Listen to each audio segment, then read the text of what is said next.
Hey, what's up, YouTube? Welcome to another video. My name is Prince Mason. Today, let's talk about how you are losing a lot of money and you probably don't know. So, cue the intro.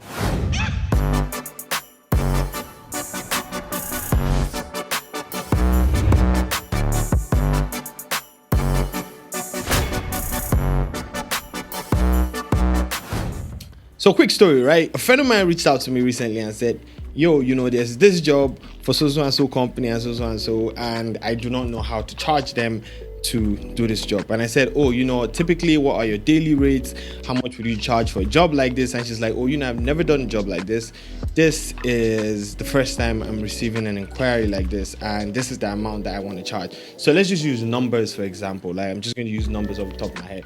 And she said, okay, I'm going to be charging $2,000 for this particular job. And I said, really? No, I don't think you should charge $2,000 for this particular job. We live in Nigeria where people bargain everything. So if you tell somebody that you're going to do something for them for free, they'll say, since you're doing it for free, why don't you just add this thing to it? Yes, that's how much we bargain in Nigeria. So it's never the price you tell them. They're always going to cut it down. And it's almost like that for every client. The amount of money you tell them is probably not the money that they would do it for. They'll price it down. They'll tell you, hey, I feel like I do it for less, or why don't you take this out and take this out? Anyways, at the end of the day, she did that job for over $15,000. And to be honest, I feel like they would have paid a lot more if she asked for a lot more. And that's where or how you are losing a lot of money as a photographer. Now, the one thing I tell people all the time when it comes to business is just because you cannot afford yourself does not mean that there's somebody out there that cannot afford you. Or does that make sense? Does not mean that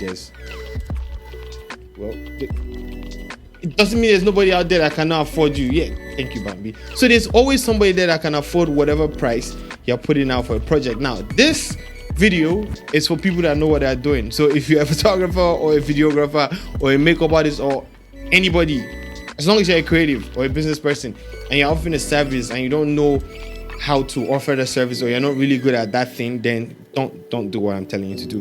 But if you're really good at what you're doing, you're really good at your craft, and you want to make more money, then stop charging less.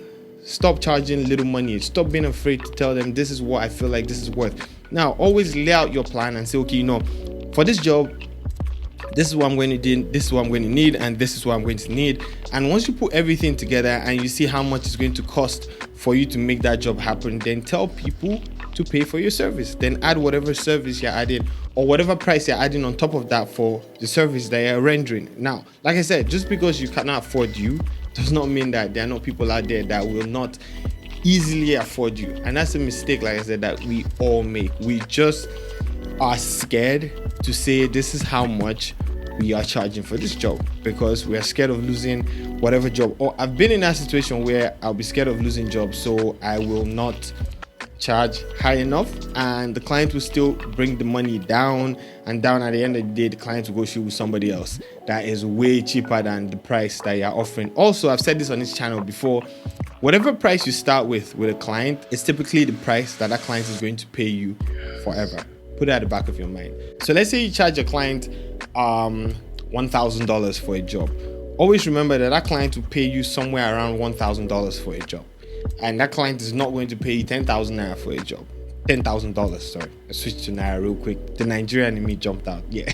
The client is not going to pay you $10,000 for a job or $50,000. If the client has a job for that price, that client is going to go meet somebody that the person feels is worth that amount of money and pay that person. So you have to create your own value with your own prices so that other people can see that value, especially when you have really, really great work. Stop undercharging, stop undercutting yourself. Not even other people at this point right now, yourself, because you'll probably be making a lot more money than you're making right now if you could just suck it up and ask for the price that you're worth. And I think people people feel like doing so much work is better than doing little work. Now, I would rather shoot once every 2 months and make a lot of money than shoot every week, because the period of time that I have that I'm free, I can do other things. We all know now that one thing is not going to pay the bills. We have people that do photography. I'm here on YouTube. I'm talking to you guys. There are people that do a lot of things. So one thing is not going to pay the bills. It's not going to pay every bill. You're not going to live comfortably right now in this present world that we live in by doing just one thing, except that thing is really, really good and it pays really good money, right? You just want to do other things, especially when you are an entrepreneur. You're somebody that's young and hustling and trying to make things happen for yourself. So like I said, charge accordingly. Try and reduce the amount of work that you're taking by increasing your prices. And if people can pay more, then you have more time to dedicate to other things. Now, this is not going to work for everybody. Put that at the back of your mind. This is just an advice, and it's something that has sort of worked for me over the past few years, because I've had enough time to dedicate my time into doing other things. Like I can do YouTube now and put out content constantly, and just pick a job once in a while and do that job and come back and concentrate on YouTube and other things that I'm doing, right? So, like I said, the first one is stop undercharging for the services that you are rendering. And just because, like I said, you can't afford yourself does not mean that there's somebody out there that cannot afford you. You know, there's just that statement confuses me so much. Look, there's somebody that can afford you. It doesn't matter if you can afford yourself or not. Period. Right? The second one. What's the second thing I talked about? Now I've laughed and I forgot it. Anyways, this is off the top of my head, and this is not scripted at all. I'm just coming here and ranting at you guys, or ranting to you guys, or ranting for you guys, and telling you that just because I'm not making that statement anymore. Someone out there can afford you, right? Stop undercharging yourself, and it's okay to take large jobs or big jobs so you have time to rest and invest in other things. I've just been making so much noise, and I hope you understand what I'm saying, right? I know you understand what I'm saying. You have to create your own value. You have to show your own value to people. Because if you can't see the value, then nobody can see. You have to create that value. You have to tell people, this is what I'm worth. And people will say, yes, this is what this person is worth. Yes, you're going to suffer for a while. You're not going to get all the amazing jobs that you want to get. It's going to take time.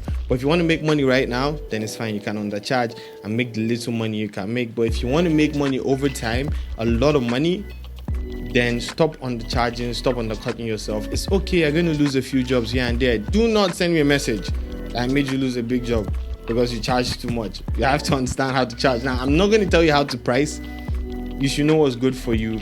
Do your research, especially when it comes to whatever individual or company you're working with. Do your research. Know how much these people want to invest in whatever project that they're looking to do. But do not reduce the price because you're scared that they won't pay you. I have turned down a job of $20,000 because to me it wasn't just worth it. Like the amount of work, the amount of effort, the amount of gear I had to rent to make that job happen, it just wasn't worth it to me. Now people will be like, oh my God, 20,000, I'll take that job overnight. But at the end of the day, you'll not be making a lot of money and you just stress yourself, and it's just not worth it sometimes. But if that person was willing to pay $40,000 or $50,000, maybe I would have done the job. You understand? So that's it. Just don't undercut yourself. You're losing so much money every day. Yeah, know your value. Know your value. You're losing so much money every day, and at the end of the day, if you look at how much money you would have, and this is something that will affect you over time, over a period of time. So people would have paid you this amount right now will not want to pay you this amount. So by the time you come up here, you have to look for new clients that will pay you this amount, and the old ones will just die away. That's how it is. People that pay you $100, $200 will not pay you $1,000 tomorrow. Trust me. Anyways, that's all for today. Go check out my digital store, buy my skin tone lot, buy my retouching essentials pack. It'll help you retouch better and faster. I think that's the motto. Retouch better and faster. Comment below. Give this video a thumbs up. Bambi is always like letting me know what to say. You guys feel me? And I'll see you guys in the next video. Have an amazing week. Peace.